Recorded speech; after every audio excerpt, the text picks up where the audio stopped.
Bayangkan ini, Blay. Kamu masuk ke sebuah ruangan penuh orang. Bukan hanya kehadiranmu yang membuat mereka menoleh, tapi bagaimana caramu membawa diri. Ketika kamu bicara, mereka mendengarkan, bukan karena terpaksa, tapi karena ada sesuatu dalam dirimu yang tak bisa diabaikan. Ketegasan, keyakinan, dan kendali diri. Ini bukan tentang penampilan atau status sosial. Ini tentang bagaimana kamu mengontrol diri, bagaimana kamu berbicara dengan keyakinan, dan bagaimana kamu menciptakan aura seorang pemimpin sejati. Tokoh seperti Thomas Shelby dari Peaky Blinders adalah contoh sempurna. Ia bukan hanya berbicara, ia menguasai setiap momen, tapi rahasianya bukan sihir. Ini tentang psikologi manusia yang dipadukan dengan kebijaksanaan stoikisme, sebuah filosofi yang mengajarkan kendali emosi dan kejelasan tindakan. Namun, bagaimana caranya menerapkan ini ke kehidupan sehari-hari? Apakah ini hanya bisa dilakukan oleh karakter fiktif seperti Thomas Shelby? Tentu tidak, Blay. Kamu juga bisa. Dalam video ini kita akan membongkar 8 teknik berbicara dan membawa diri agar kamu dihormati seperti seorang pemimpin sejati. Rahasia ini tidak rumit. Faktanya, semuanya dimulai dari hal sederhana seperti memperlambat gerakanmu, menjaga kontak mata, hingga berbicara dengan jeda yang tepat. Semua ini bisa kamu latih dan hasilnya adalah cara berpikir serta berbicara yang membuatmu berbeda. Jadi jika kamu ingin tahu bagaimana berbicara seperti pemimpin, tetaplah di sini. Kita akan belajar langkah demi langkah dengan contoh nyata dan teknik yang bisa langsung kamu terapkan. Bersiaplah untuk mengubah cara orang memandangmu mulai hari ini. Dan di akhir video ini, jangan lupa tekan tombol subscribe. Karena perjalanan menuju karisma dimulai dari satu langkah kecil, memahami dirimu sendiri. 1. Gerakan yang lambat dan santai, bahasa tubuh yang menghipnotis. Pernahkah kamu memperhatikan bagaimana Thomas Shelby bergerak dalam setiap adegan? Dia tidak pernah terlihat tergesa-gesa, bahkan dalam situasi genting. Setiap langkah, setiap gerakan tangannya terasa penuh kontrol. Bukan lamban karena malas, tetapi lambat karena tenang dan percaya diri. Psikologi modern menunjukkan bahwa gerakan yang lambat memberi kesan otoritas. Orang yang tenang dianggap lebih menguasai keadaan, lebih bijaksana, dan lebih bisa diandalkan. Mengapa ini penting? Karena bahasa tubuhmu berbicara lebih keras daripada kata-katamu. Dalam kehidupan sehari-hari, kita sering terjebak dalam pola gerakan yang terburu-buru, berjalan cepat, merogoh tas dengan panik, atau gestur tangan yang canggung. Semua ini menunjukkan satu hal, kegugupan. Dan Blay, kegugupan adalah musuh karisma. Stoikisme menawarkan pandangan yang relevan di sini. Filosofi ini mengajarkan bahwa kendali atas diri adalah langkah pertama menuju kekuatan sejati. Ketika kamu bergerak dengan perlahan, kamu mempraktikkan kendali. Kamu memberi pesan pada dirimu sendiri bahwa tidak ada yang perlu dikhawatirkan. Ini bukan hanya soal apa yang orang lain lihat, tetapi juga bagaimana kamu merasakan dirimu sendiri. Bagaimana cara melatih ini? Mulailah dari hal kecil. Saat berjalan, fokuslah pada langkahmu. Jangan tergesa-gesa. Latih pernapasanmu agar tubuh tetap rileks. Ketika berbicara, perhatikan gerakan tanganmu. Biarkan tanganmu bergerak dengan lembut, bukan terburu-buru. Jika kamu harus mengambil sesuatu, lakukan dengan tenang. Bahkan dalam situasi mendesak, usahakan untuk tetap santai. Ingat, gerakan yang lambat bukan hanya menunjukkan ketenangan, tetapi juga memberi kesan bahwa kamu memegang kendali. Ini adalah salah satu elemen dasar karisma seorang pemimpin. Dan jika kamu bisa menguasai ini, Blay, kamu sudah selangkah lebih dekat untuk dihormati seperti Thomas Shelby. 2. Tetap menjaga kontak mata, bahkan saat konflik, seni menguasai pandangan. Blay, tahukah kamu bahwa kontak mata adalah salah satu senjata paling kuat dalam komunikasi? Tidak hanya menjadi tanda bahwa kamu memperhatikan, tetapi juga menunjukkan otoritas, ketenangan, dan keberanian. Dalam situasi konflik atau percakapan yang intens, kontak mata adalah alat untuk menunjukkan bahwa kamu tidak gentar. Pemimpin seperti Thomas Shelby menggunakan ini dengan sempurna. Dia menatap mata lawan bicaranya tanpa goyah, mengirimkan pesan tanpa harus berkata banyak. Aku tahu apa yang aku lakukan, dan aku tidak takut. Secara psikologi, menjaga kontak mata disebut dominant gaze. Ketika kamu menatap langsung ke mata seseorang dengan percaya diri, kamu menciptakan kesan bahwa kamu memegang kendali. Studi menunjukkan bahwa orang yang menjaga kontak mata saat berbicara dianggap lebih dapat dipercaya dan memiliki kemampuan untuk memimpin. Di sisi lain, mengalihkan pandangan terlalu cepat dapat diartikan sebagai tanda ketidaknyamanan atau ketidakpastian. Namun, ini lebih dari sekadar taktik dominasi. Dalam stoikisme, menjaga kontak mata adalah latihan ketenangan dan fokus. Filosofi ini mengajarkan bahwa perhatian kita harus diarahkan pada apa yang bisa kita kendalikan, dan itu termasuk bagaimana kita menghadapi tekanan dari luar, termasuk dari pandangan orang lain. Saat kamu menatap seseorang dalam konflik, kamu sebenarnya melatih dirimu untuk menghadapi ketidaknyamanan tanpa kehilangan kendali. Bagaimana mempraktikkannya? 1. Latih. The 3 detik rule. Saat berbicara, tatap mata lawan bicara selama 3 detik sebelum sesekali mengalihkan pandangan.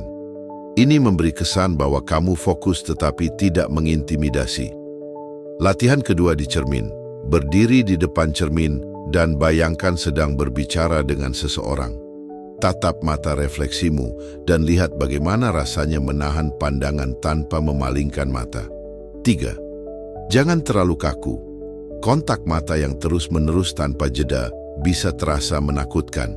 Jadi, gunakan secara strategis. Ketika menyampaikan poin penting, tatap mata lawan bicara. Saat berpikir atau berbicara panjang, kamu bisa mengalihkan pandangan sebentar untuk memberi jeda. 4. Gunakan untuk menyampaikan otoritas. Dalam situasi konflik, seperti saat ada yang menantang pendapatmu, jangan langsung memalingkan mata. Ambil napas, tatap mereka, dan jawab dengan tenang. Kontak mata di sini menunjukkan bahwa kamu yakin akan dirimu sendiri dan tidak mudah terintimidasi. Ingat, kontak mata adalah tentang keseimbangan. Terlalu sedikit, kamu terlihat tidak percaya diri. Terlalu banyak, kamu bisa terlihat menantang. Temukan ritme yang pas dan gunakan pandanganmu untuk menciptakan koneksi dan kekuatan. Dengan melatih ini, kamu akan melihat perubahan besar dalam cara orang meresponsmu. Mereka akan melihatmu sebagai seseorang yang berwibawa, tegas, tetapi tetap manusiawi. Itulah kekuatan kontak mata. 3. Tidak reaktif terhadap permusuhan, kekuatan dalam ketidakpedulian. Blay, pernahkah kamu melihat seseorang yang tetap tenang meskipun sedang dihadapkan pada situasi penuh tekanan? Mereka tidak langsung membalas kemarahan dengan kemarahan atau membiarkan hinaan menguasai emosi mereka. Itu adalah seni menjadi non-reaktif, salah satu elemen paling penting dalam menunjukkan kepemimpinan sejati. Thomas Shelby, tokoh ikonik dalam Peaky Blinders, sering menghadapi ancaman, hinaan, bahkan kekerasan. Namun dia jarang sekali terpancing. Alih-alih merespons secara emosional, dia memilih untuk tetap tenang, mengamati, dan kemudian bertindak berdasarkan logika, bukan impuls. Sikap ini memberi kesan bahwa dia adalah seseorang yang tak tergoyahkan, dan justru itulah yang membuatnya dihormati, bahkan oleh musuhnya. Dari sisi psikologi, kemampuan untuk tidak reaktif disebut emotional regulation. Orang yang mampu mengontrol reaksi emosional mereka dianggap lebih dewasa, lebih kuat secara mental, dan lebih dapat dipercaya. Ketika kamu tidak langsung terpancing oleh permusuhan, kamu menunjukkan bahwa kamu adalah orang yang memegang kendali, bukan budak dari emosimu sendiri. Stoikisme juga mengajarkan hal ini dengan sangat jelas. Dalam filosofi ini, salah satu prinsip utamanya adalah Kamu tidak bisa mengontrol apa yang orang lain lakukan, tetapi kamu bisa mengontrol bagaimana kamu merespons. Dalam situasi yang memicu konflik, stoikisme mengingatkan kita untuk fokus pada apa yang benar-benar penting, solusi, bukan drama. Bagaimana melatih non-reaktivitas? 1. Tarik napas dalam-dalam. Ketika seseorang menyerangmu secara verbal atau mencoba memprovokasi, ambil jeda. Tarik napas dalam, hitung hingga 3, dan pikirkan respons yang paling rasional. Jangan buru-buru membalas. 2. Pikirkan dampaknya. Sebelum bereaksi, tanyakan pada dirimu sendiri. Apakah ini akan menyelesaikan masalah atau justru memperburuk keadaan? Orang bijak tahu kapan harus diam dan kapan harus bicara. 3. Bayangkan dirimu sebagai batu karang. Dalam stoikisme, ada analogi batu karang yang tetap kokoh meski dihantam oleh ombak. Jadilah seperti itu, tenang, kuat, dan tidak terpengaruh oleh guncangan. 4. Fokus pada fakta, bukan emosi. Ketika menghadapi permusuhan, coba analisis situasinya. Apakah ada kebenaran dalam apa yang mereka katakan? Jika ya, terima dan gunakan untuk perbaikan. Jika tidak, abaikan saja.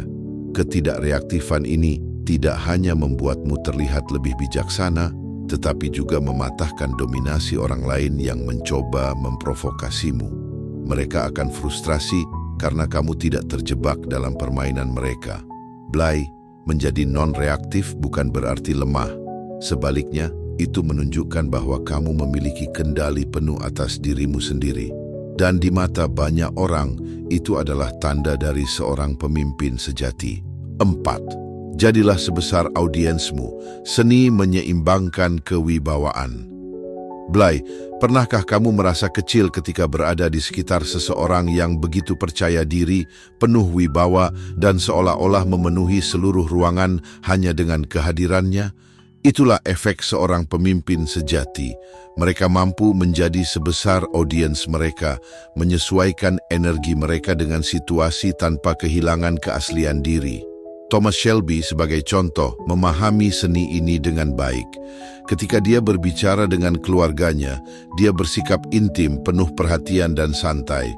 Tapi ketika dia menghadapi musuh atau menguasai ruang rapat, dia mengubah auranya menjadi sesuatu yang besar dan mendominasi.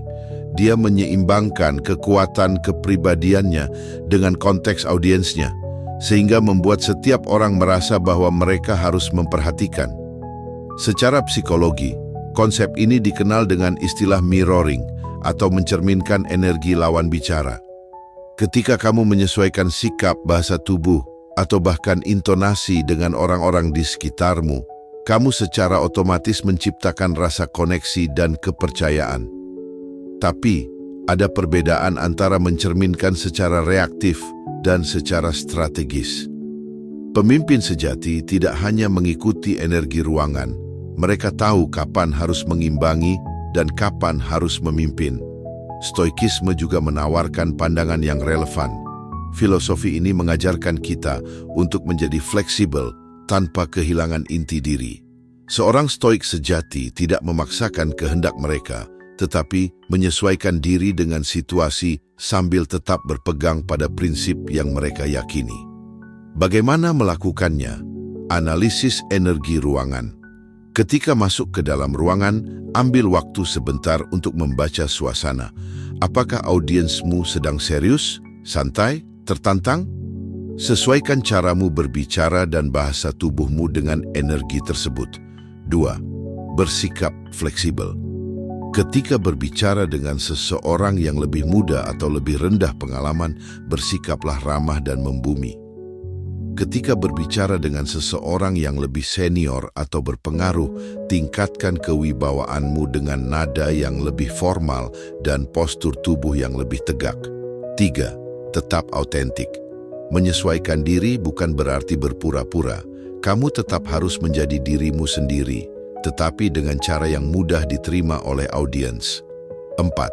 Gunakan ruang secara strategis. Dalam interaksi fisik, jangan takut menggunakan ruang di sekitarmu.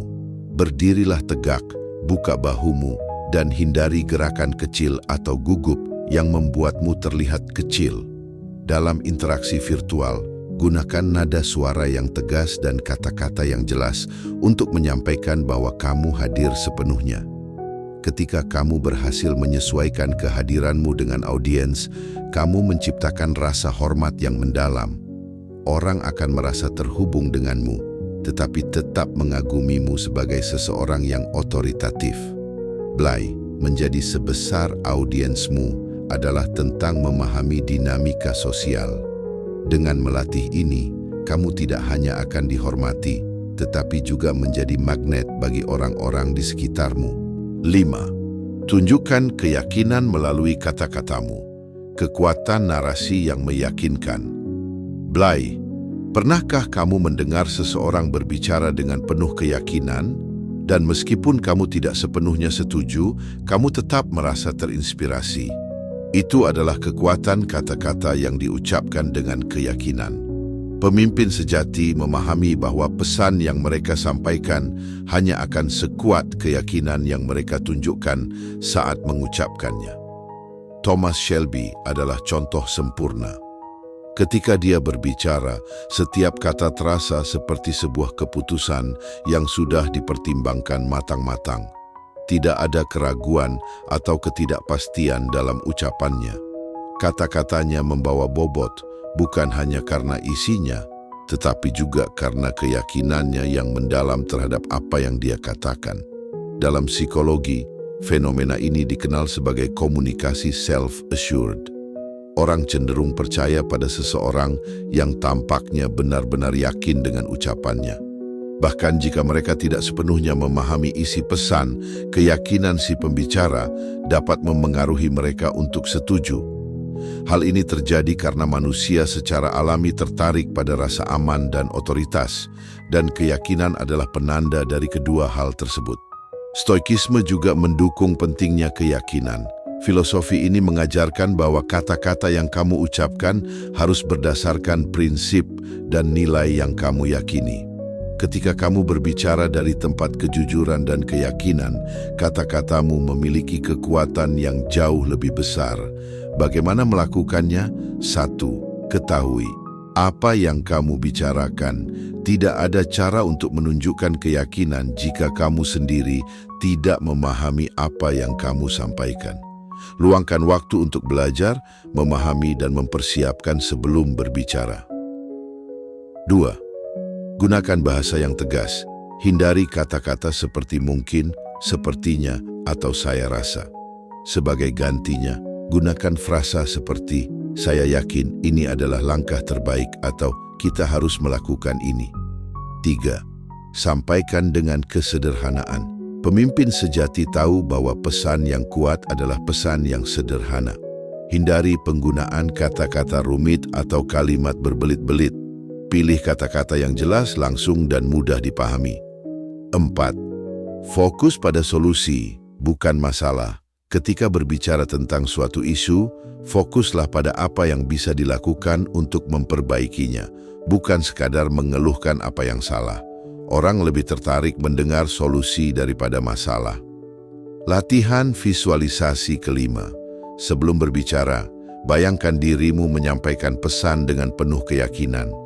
Visualisasi ini akan membantumu membangun rasa percaya diri yang kemudian terlihat dalam cara kamu berbicara. Blay, ketika kamu berbicara dengan keyakinan, kamu bukan hanya menyampaikan informasi, kamu menciptakan pengaruh, memberikan inspirasi, dan menunjukkan otoritas. Orang tidak hanya mendengarkan kata-katamu, mereka merasakan energinya. 6. Tunjukkan keyakinan melalui nada suaramu. Bicara dengan wibawa. Blay, pernahkah kamu mendengarkan seseorang yang berbicara dengan suara yang tenang tetapi penuh wibawa? Bahkan tanpa memperhatikan kata-katanya, kamu langsung merasa bahwa orang ini memiliki sesuatu yang penting untuk disampaikan. Suara yang membawa keyakinan adalah alat komunikasi yang sangat kuat. Thomas Shelby misalnya memiliki nada suara yang rendah, mantap, dan terkendali. Dia tidak pernah berteriak untuk mendapatkan perhatian, tapi justru ketenangannya yang membuat orang terpaku pada setiap ucapannya. Ketika dia berbicara, nadanya menunjukkan bahwa dia tahu persis apa yang dia katakan, dan itu menciptakan rasa hormat. Psikologi mendukung hal ini. Studi menunjukkan bahwa nada suara memengaruhi persepsi orang terhadap kredibilitas dan otoritas. Suara yang mantap, tidak terlalu cepat dan tanpa getaran menciptakan kesan bahwa seseorang memiliki kontrol penuh atas dirinya sendiri. Sebaliknya, nada yang tinggi, gugup, atau terlalu cepat dapat membuatmu terlihat tidak yakin dan kurang meyakinkan. Stoikisme juga menekankan pentingnya ketenangan dalam berbicara. Seorang stoik sejati tidak berbicara dengan nada yang tergesa-gesa atau emosional. Mereka memilih untuk berbicara dengan cara yang menunjukkan penguasaan diri dan keteguhan prinsip. Bagaimana melatih nada suara yang meyakinkan? 1. Turunkan kecepatan bicaramu. Ketika berbicara terlalu cepat, kamu terlihat gugup. Latih untuk berbicara lebih perlahan, dengan jeda di antara kalimat untuk memberikan dampak lebih besar. 2. Gunakan nada rendah dan stabil. Suara yang lebih rendah dan stabil mencerminkan ketenangan dan otoritas. Jika suaramu cenderung tinggi ketika gugup, latih untuk menurunkannya secara bertahap. 3. Gunakan intonasi yang tepat.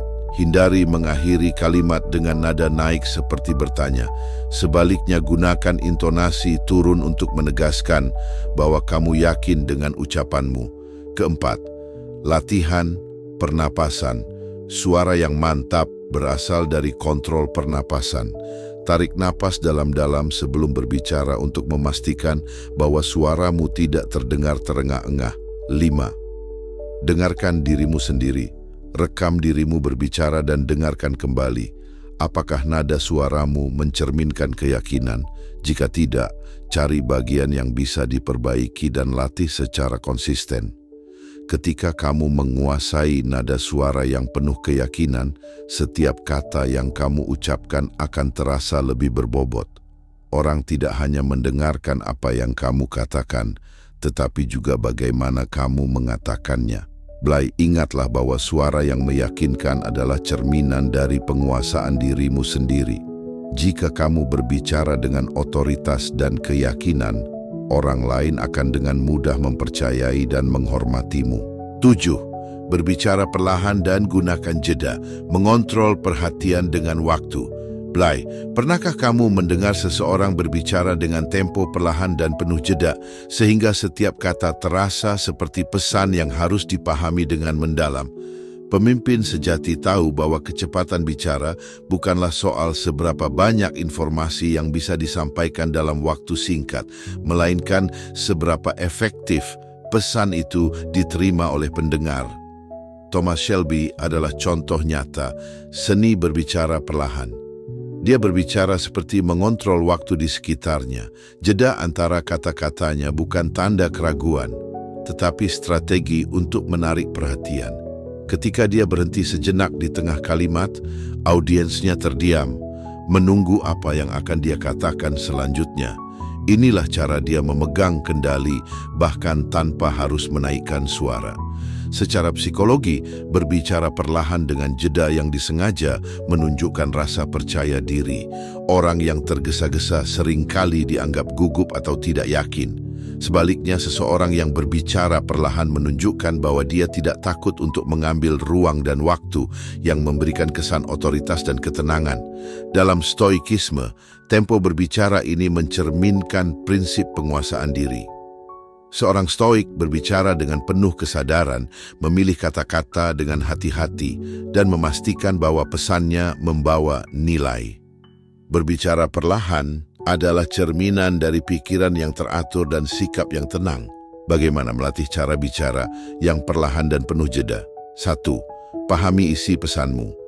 Jika kamu memahami apa yang ingin kamu sampaikan, kamu tidak akan merasa tergesa-gesa.